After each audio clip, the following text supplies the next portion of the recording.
Welcome, everyone, to another Babylon Bee interview show. I'm Kyle Mann, and this is Dan Coates, our producer, finally in front of the camera after a long stint behind the camera. Mm-hmm.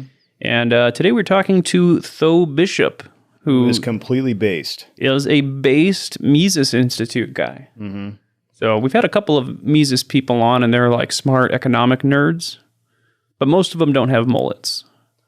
Yeah, Tho's mullet game is A+. On point. Yeah. He's a Florida man. He supports King DeSantis for president. He knows a lot about money and stuff, and he explains it in lemonade stand analogies. So they put everyone else out of business, and they can raise their prices, or they can now start no longer serve lemonade to people they don't, to the clique they don't like. He also wants you to check out this animated series that they're doing on money. It's called You can go to whathasgovernmentdonetourmoney.com. Mm-hmm. And check out all the Mises Institute stuff as well, and we will also link Tho's social handles so you can follow him and all his worship of Ron DeSantis online. So here we go. Come on in, Tho.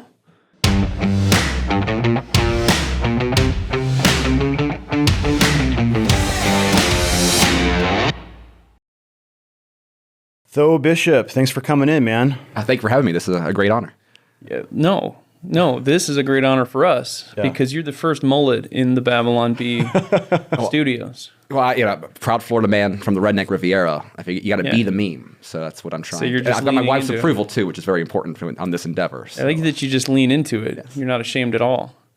Me and my wife were walking around. We saw a couple mullets the other day, and she's like, "Is this coming back? Is this a thing?" What are your thoughts? Oh, I believe so. Trying to bring it out, and I think the more popular Ron DeSantis is, I think a greater appreciation for Florida culture is a natural extension. So that's called culture. I think so. Yeah, that's what we're gonna call it. So and I appreciate the sports coat and like looking nice and the mullet together. It's really great. It's compliments. Oh, try to be versatile. The diversity is our strength. Yeah. Well, that's what it is, like business up front, right? But yeah, I guess you are a human mullet in some ways. Business here and party here. If you take this off, then I've got my pink tank top underneath my dress shirt. Would you mind doing that right now? Afterwards. Oh, okay. That'll be in the exclusive subscriber portion. I don't think I was aware of that, but all right. Tho, you're from Libertarian Hogwarts, you tell me. Yes. What is that? What are you talking about? I think it's a truly magical place, the Ludwig von Mises Institute in Auburn, Alabama, of all places, which it's a educational center on Austrian economics. Is a little odd, but we do a lot of work on economic education, libertarian political philosophy, revisionist history, which I think is important. So a lot of great people that come through there. So just an honor to be a part of that organization. So if the Mises Institute is Libertarian Hogwarts, who is like Hagrid and who is Dumbledore? Well, Dumbledore would be Lou Rockwell, the founder, the great man that built it. In many ways, I'm trying to play the role of Hagrid. I think. Okay. Often one of the first people that people see when they come in the door. I've got a great pink umbrella. I myself do not have a PhD in economics, so I don't have quite the credentials. Yeah. So Hagrid didn't graduate. No. So we are, I think, kindred spirits in that way. He got his wand taken away. Oh, sad. Doing magic or something. I don't know. Do you know much about Harry Potter? Are you? Well, I'm a millennial, so that was. So you compare all political things to Harry Potter. It's the only way that we can get through to you. Well, the monetary policy of the Harry Potter universe, you can't duplicate gold. It is a non-fractional reserve banking system with the bank vault. So can they really not duplicate gold in the? That's a whole subplot in the fourth book. Really? So yes. Oh, Sound money. I didn't know. I've read them, but I don't remember them. Yeah, she was J.K. Rowling, a obvious gold bug, which I appreciate. Oh, interesting. So Tho Bishop wants to go on the Harry Potter standard for our money. The Harry Potter standard. Okay. I do have an article out there about what the Fed can learn from the magical world of Harry Potter. This was even before some of the social stuff. So yeah. Oh, wow. What do you think about how the bankers were obviously Jews? I think that Harry Potter. It's funny how these things happen. Is that a thing in Harry Potter? It's like they're quite obviously like a Jewish stereotype. Okay. But they're like, what are they, dwarves or not goblins? Dwarves? Goblins, that's what it is.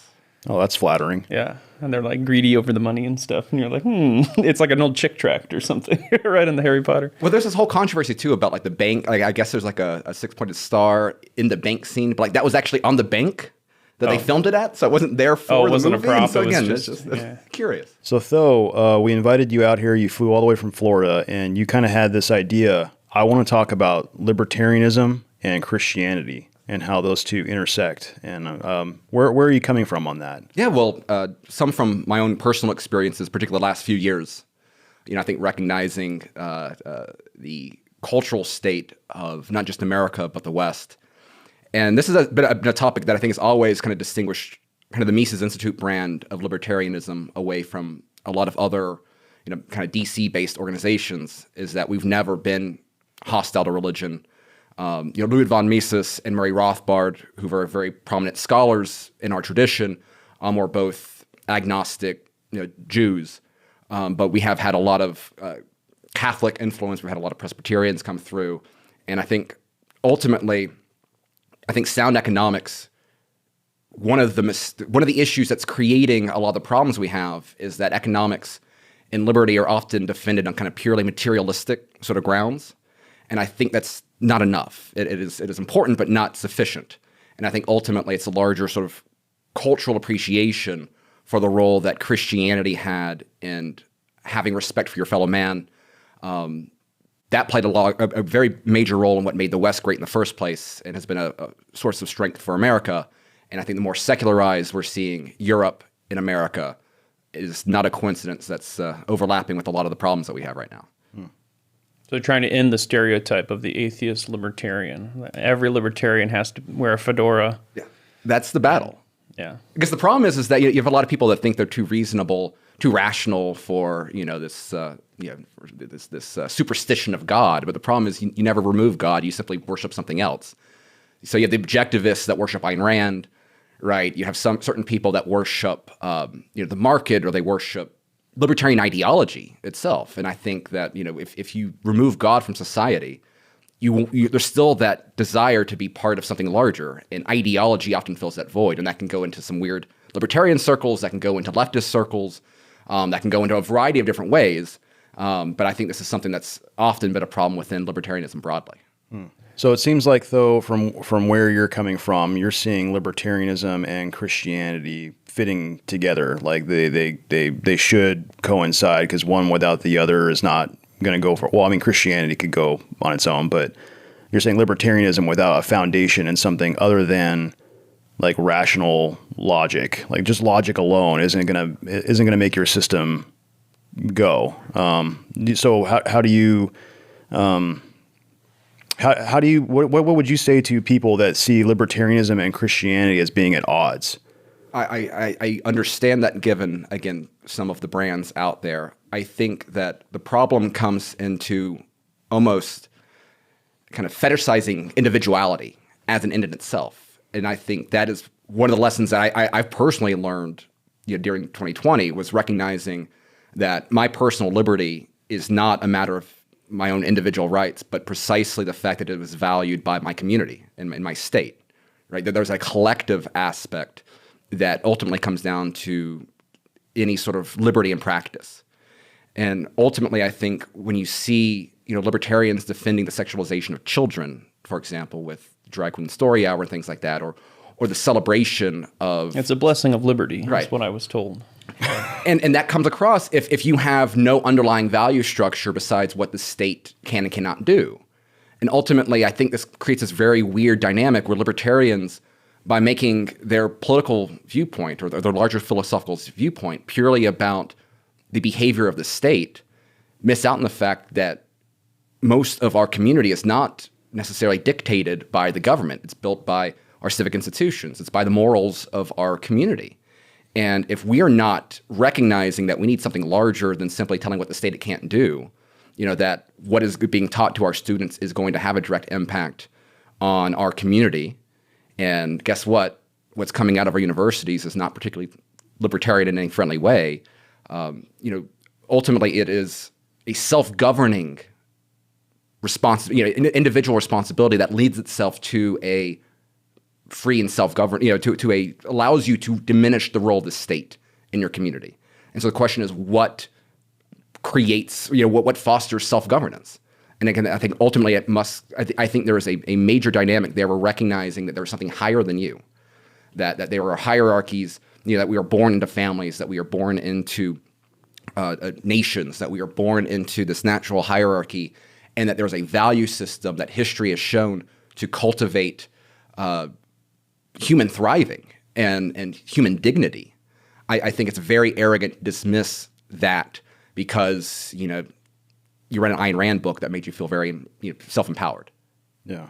So just pure libertarianism, you end up with individualistic chaos where people can do whatever they want, drag queen story hour, have a mullet, and it's just a disaster, right? It's a tragedy. Yeah.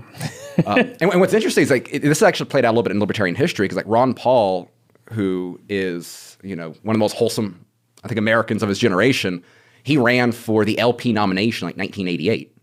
And he was mocked and ridiculed because he only had one wife and he was loyal to her. And, he was a very public Christian.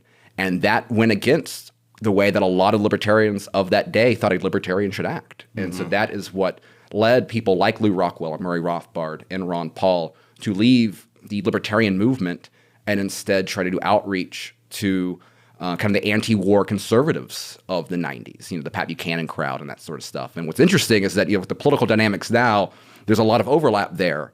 And again, I think that it'd be very unfortunate for libertarians to prioritize, to not recognize that the people that want to protect their children are natural allies against the regime.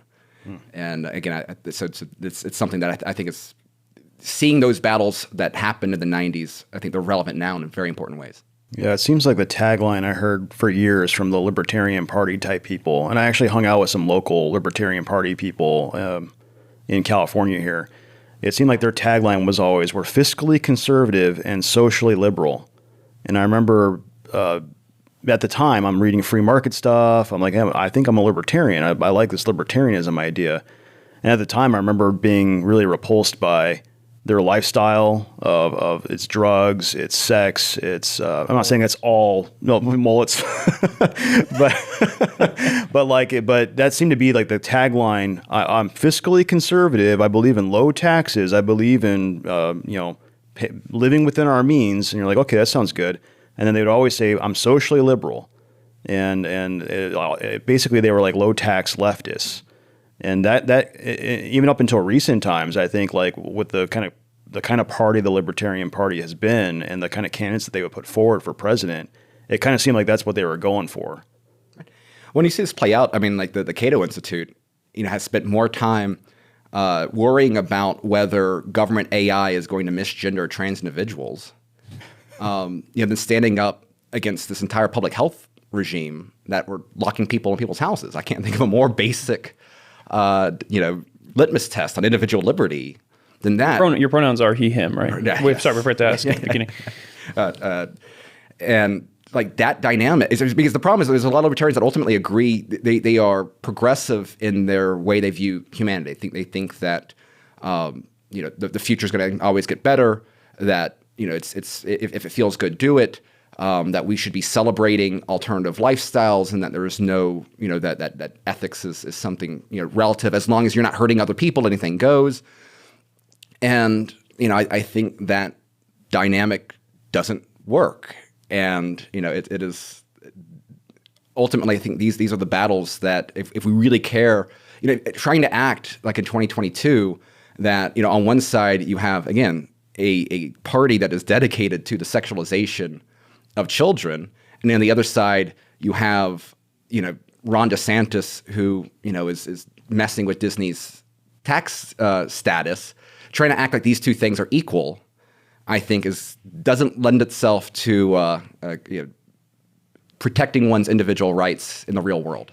So your message to all the libertarians is repent and believe in the Lord Jesus Christ, and you will be saved. I think that would go. That'd be my advice for a lot of them. Yes, have families. Care about things bigger than yourself. Now, what was your political journey and your spiritual journey, and how did those two affect each other? So I've been a evangelical libertarian much longer than I have been someone who could self-describe as a Christian. Mm-hmm. My parents were very politically active, And so I was, someone listened to Rush Limbaugh in middle school. I was a sick freak. And then, the Iraq War happened and the financial crisis happened. And it got to the point where, like, how in the world could I trust the Republican Party when I see the consequences of this playing out? I completely, lost interest in politics. And that led me to getting interested in philosophy and economics. And so, I used to be, college dropout. We had a oil spill in Panama City a while back. So I just read a bunch of libertarian books on the job site because OSHA regulations were fantastic for downtime. And became a big fan of the Mises Institute during that time because I was trying to understand this. What were you doing for work at the time? Cleaning up tar balls and okay, things like that. We didn't get quite a lot of oil over my way, so a lot of it was, again, just there was a jobs program during the Obama years, but paid well. Nice. And so I became a big fan of the Institute. Actually got a job up in Congress writing about some of these things. Was with the Financial Services Committee for a few years. And so I was just a happy, Rothbardian libertarian. That was my, what I would identify with in terms of any sort of larger philosophical foundation. And then we had a talk by a man named Daniel Jamian at the Mises Institute a few years ago, bashing the Enlightenment. It's like the cost of the Enlightenment. And this was like some really interesting stuff. And then just the way that the political environment became, the more I read like Tom Holland's Dominion, which was a very fascinating history on the impact of Christianity. He's not the Spider-Man actor. Right. Yeah, the other Tom Holland. Right. Oh, that's disappointing. You're like, he's based? And so there was a lot of kind of things that all kind of were happening at the same time that were in the last year I've recognized the importance of something larger than ourselves. And that's kind of a similar journey for me because I think I would probably consider myself years ago a very purist type libertarian of free market solves everything. And I was a Christian, but I didn't really think about like the implications of the need for civilization to promote certain values so that society can keep going and civilization can keep going. And I think I started reading books like Patrick Deneen. I don't know if you've ever read Why Liberalism Failed. But certain books like that, and then those paleo conservative type writers.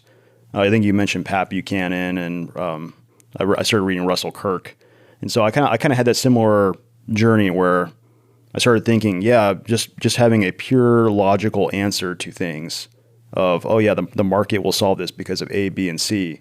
I think that structuring your society just based on pure abstract logic isn't really feasible. What would you say about that? I think we could lie to ourselves about what we can rationalize to ourselves. And that's one of those dynamics that, it's if you don't have, again, something higher, if you're relying only upon your reason, I mean, mankind is able to reason their way into all sorts of horrific things.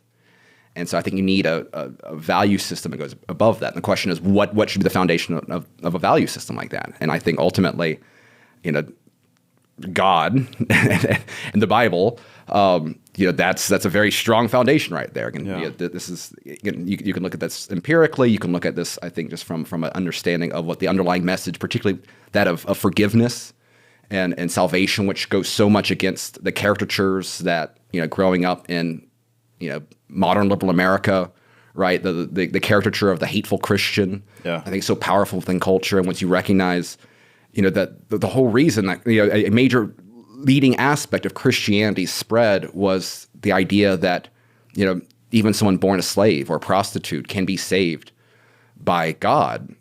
Like that is an incredibly powerful dynamic.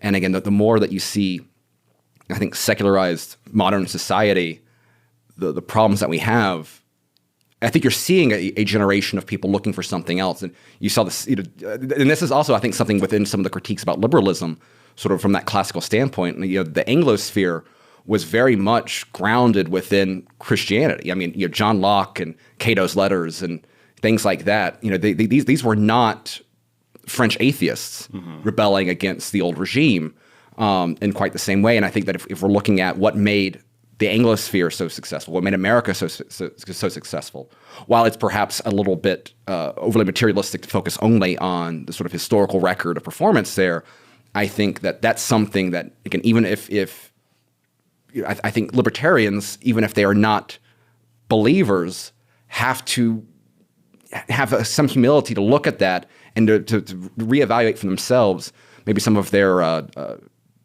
prior judgments and skepticism of religion, if you're going to see what's actually worked in practice. Now, there's the Florida man stereotype. Do you have any cool stories about Florida man? Or any experiences actually being there surrounded by Florida man? I used to have a gator in my backyard. Like a pet or like... Just a golf course pond resident that would love to make the rounds. If you walk down Miami during the 2 times it's particularly cold during the year, you'll have iguanas fall out of the trees, which is always fun. Of course, the best part about being a Florida man now is Ron DeSantis. Being a very radical libertarian for a very long time, it forces you to evaluate one's premises when you find yourself proud of your government. That's a very uncomfortable feeling. And it's been very interesting to see the degree, again, the only reason why Florida was the way it wasn't because we have some sort of outstanding Republican Party. It's not because we had a legislature that was ready for a fight. It's because we had one man make the judgment that he was going to actually, for one, read the science in a remarkable way, and keep the state open, and then go beyond that and to fight back against the corporate side of the regime, which I think is, again, this is an area where libertarians fail. If you think that the power of big tech, big pharma, these large corporations is some sort of product of the marketplace, like that's sorry, I just not these are products of policy. And so the fact that Ron DeSantis has had that great of an impact, not just on me, but my friends and my neighbors. I mean, Bay County is the most tourist-dependent county in the entire state of Florida. If we'd shut down for a year and a half and not had tourism, I mean, we'd be dealing with Great Depression level issues there. And then all the New York Democrats wouldn't have had anywhere to go for their vacations. Where would AOC vacation?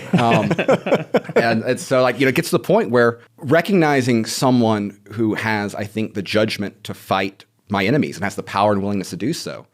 If there is political legitimacy, if political legitimacy is possible, I think ultimately it comes down to, do you make the people you govern better off or worse off? I think the federal regime is illegitimate because it is a parasite. I cannot make the same argument for Florida. And so King DeSantis, baby. So did the Mises people take over the Libertarian Party recently? There are a group of people that are big fans of the Institute. And I think they're the best part of the Libertarian Party. But yes, fans of the Institute did just take over the LP. Do you have any thoughts on Aleppo? What is Aleppo? That's the correct answer. This guy's a libertarian. He knows. You passed. He knows. Yeah, that was so weird that Gary Johnson was running for president as the Libertarian Party candidate, and everywhere he went, he was just noticeably high. He would go on all these TV shows, and you can tell he just blazed right before then. Oh, it's peak libertarian activism right there. Yeah. What was the naked guy on the stage at the Libertarian Party a couple years ago? Oh, yeah. Yeah, he ran across the stage in his underwear because he lost a bet or something. Don't make me admit that I know this guy's name. That was that a Mises guy or no? No. He is. I think he made himself an enemy of the Mises caucus. I thought he was going to say, "Of course I know him. He's me." So was that the catalyst for you guys to take over the party? You saw a naked guy run across the stage, and you're like, "We have to make this party functional and not embarrassing." So that was, I think, definitely that whole 2016 campaign was a motivation for some folks. I myself am a proud DeSantis Republican, of course. Oh, okay. But yeah, I think that very much was a motivation by Michael Heiss and Dave Smith and Tom Woods. It's some great people. But they were, if we're going to have this party out there using the L word, well, let's make it our L word. And I think that was sort of motivation there. So.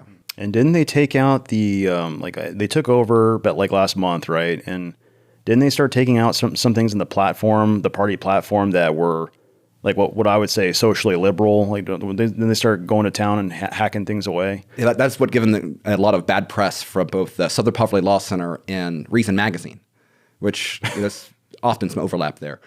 One of the aspects, there was a plank about bigotry being irrational and repugnant.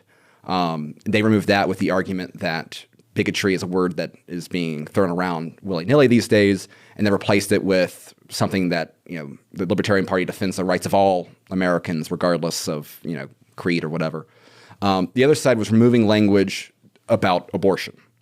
And I think the previous one was both sides have good arguments, but ultimately the state shouldn't be involved, which is effectively a pro-choice stance. Mm-hmm. And so they just removed that entirely so that this party has no official stance. Yeah. Well, So not as based as I would hope. it's based. Yeah. So we need to get it full pro-life. Well, yeah, certainly I can compare the changes the LP made to what the Texas GOP has done, which has declared Joe Biden an illegitimate president, that Roe v. that abortion must be criminalized in Texas, that there should be a referendum on secession. I know which one seems a lot more bold and extreme. Extreme might have a negative context, but much more pro-liberty in my position. But that's a different thing. So they're gonna change the platform. It says you must be a Christian. Yes. Well, yeah, once we get President Thoe in there. Yeah. Yeah. King Thoe, I guess. Yeah, it seems like, I don't know, like, Republicans are they were kind of cringy for a long time, and they've kind of fallen into all the conservative stereotypes. But, if you're actually trying to get involved in the political sphere, they're the ones who are fighting back. They're the ones who are actually doing things and going out there and saying, we got to fight for this, and they're actively conserving things sometimes, depending on where you are. And libertarians are the ones who are kind of like, I don't know, we talked about the wishful thinking, but it's, the system works great in a vacuum. And then you get to the real world and it's like, oh, you guys can do whatever you want. It doesn't really matter what society's like. It doesn't matter what our values are. You can believe whatever you want as long as the government doesn't get involved. But one side is necessarily going to progress us off the cliff if you're just standing there not defending anything, not actively conserving. What was Chesterton's thing about the post? That there's a post that's falling apart in the woods, and if you don't actively keep repainting it, it's going to fall. It's going to fall into rottenness and disrepair, and you have to actively conserve it and not just sit there and say, well, I'm okay with whatever your choice is. You have to actively go back the other way. Well, that's what I think there was not a question there. Well, I think libertarianism at its best is a critique of power. Mm-hmm. And the problem is that critiques of power aren't enough. The question is, how do you build institutions that can actually protect you and your family? Right? How do you actually prevent people that want to do you harm from doing you harm? And I think that there is an aspect there, and this is something that I've picked up from like the Patrick Deneen sort of crowd, is I think one of the classical liberal myths is the notion of separation of church and state. Neutrality. Yeah, because ultimately power's always wielded with some sort of value system. Now that doesn't necessarily have to be connected to a specific church itself as an institution, but the question is, what is the ethics that guides power? And if your ethical worldview is that drag queen story hour is the same means of free expression as teaching your kids about religion, which are some of the arguments going on within libertarian circles, then I don't. That's not an area where I want to be engaged with that conversation. Like if that's the conversation we need, that's not a productive use of my time. I want to be dealing with the people that obviously recognize how absurd that is. And so ultimately that's where and I don't think it's a coincidence that the most radical, in a good way, the strongest Republicans out there typically come from a strong Christian foundation, because that is a loyalty that they have beyond whatever the government tells them. And I think that's one of the big differences between perhaps a Donald Trump and a Ron DeSantis. And again, I think Donald Trump's presidency was a massive, at the very least, a delay of the inevitability of progressives taking over everything. So I'm very appreciative. And again, I'd be perfectly fine with 4 more years of Trump and then 24 years of DeSantis. But also, I think you could see a big difference there between, I think, a Ron DeSantis, who is, I think, where Christianity plays a major role in his moral framework, where Donald Trump is more of a transactional guy whose favorite book might be the Bible, but is more of an art of the deal sort of guy. And I think that might end up showing some differences in the way they govern as well. Yeah, the vibe I got from Trump was that obviously he's not a Christian, and I think he knows that. I heard him speak over the weekend. We went to the thing in Nashville, and he was making fun of himself for not knowing the Bible very well. But he said something like, but there's people around me who know the Bible very well. And that, that's what the sense that I got, is that he did allow, people in his life that had good values. Even though I don't think he has great values. If you'd have told, try to tell someone in 2012 that it's going to be President Donald Trump that ends Roe versus Wade. I mean, right. Yeah. But the friend-enemy distinction, I think, is very important, and that's something that a clear advantage there on these issues. So maybe one more thing to wrap up the libertarianism and Christianity topic is: are there any Bible verses or anything that you go to in Scripture that would seem to reinforce your political views? Was Jesus a libertarian? You have 1 minute to defend that. Well, I mean, he was definitely an enemy of the state. Yeah, that's true. So I do not yet have a Bible verse that really speaks to me. I have a friend, Ford Sues, who has who's really played a role of being a teacher within the Christian tradition. He's a big fan of George MacDonald. He was a missionary in India for a great deal of time. So he has his own very almost a anarcho-orthodox view of Christianity itself, where he's very skeptical of the institutions of the church. He's like the Bible and the word of Jesus is what you need. So he's someone who I lean a great deal on in my own spiritual growth. But I do think there's some very interesting dynamics, just looking at it from like an economic side of things, where the degree to which Gary North, who's a very interesting figure, both in the religious and economic environment, but he's got some very interesting commentary on Christian economics. And some of that stuff I think is very interesting as well, is the degree to which the recognition of not relying upon the state and kind of the fiat declarations of the regime to guide what motivates us, I think it goes a very long way. And so those are some things that I find very interesting. And when the Pharisees tried to take Jesus, he said, "Am I being detained?" Which is another great example. Coming up next, for Babylon Bee subscribers. You want to talk about changing the culture. When you actively punish saving for the future with the goal of consuming now, I think that creates a very dangerous materialistic element. I need everything explained in terms of lemonade stands. But so because the rate is low, it's better for me to buy something. This has been another edition of the Bee Weekly from the dedicated team of certified fake news journalists you can trust here at the Babylon Bee, reminding you that someone out there knows something about Carmen, and we're going to find them.